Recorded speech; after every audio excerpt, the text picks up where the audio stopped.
Hi, my name is Callie. This is my Module 3 video summary.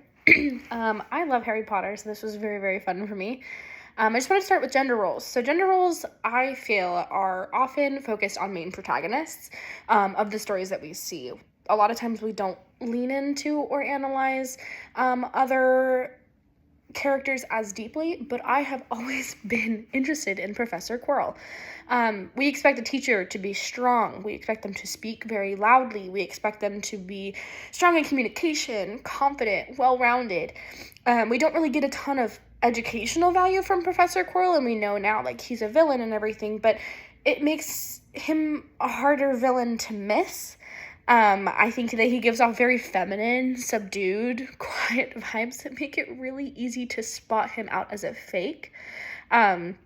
Because you look at him and you're like, oh, he's different. Oh, he's the villain. And I could do the same thing in the book. So that's how I feel about that. In terms of teenagerhood, I grew up in all of the subreddits, fan fictions. I knew pretty much everything about Harry Potter, including the non-canon stuff.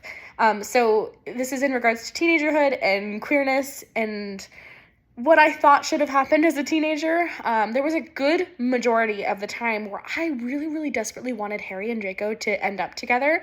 I thought that this was the way that the book was going. It felt like enemies to lovers.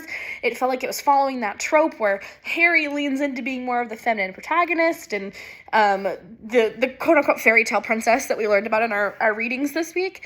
And then it didn't happen. So I always felt that Harry was more of a queer character just because of the gender roles that he had as in the Dursley home, where he was cooking, he was cleaning, he was doing the chores. He just took on the more feminine role in general. So I thought that he was mostly queer. My question is, why do we as a society perceive the Weasleys as poor or in poverty? They have a home, they have a good job, they have a lot of kids that they're able to provide for.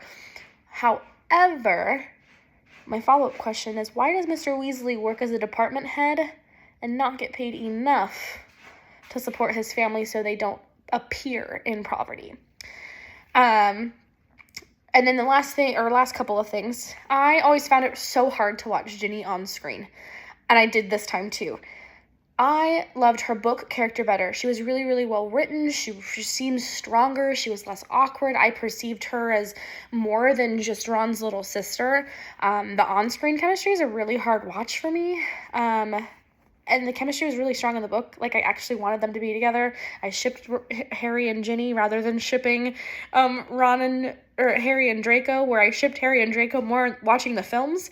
And then finally, I want to know what your favorite Harry Potter book and or movie is and why. Mine is a Triwizard Tournament because I came of age, was an adult at the same time. My mom made me watch and read the Harry Potter films chronologically in accordance to my age, so I was growing up with them.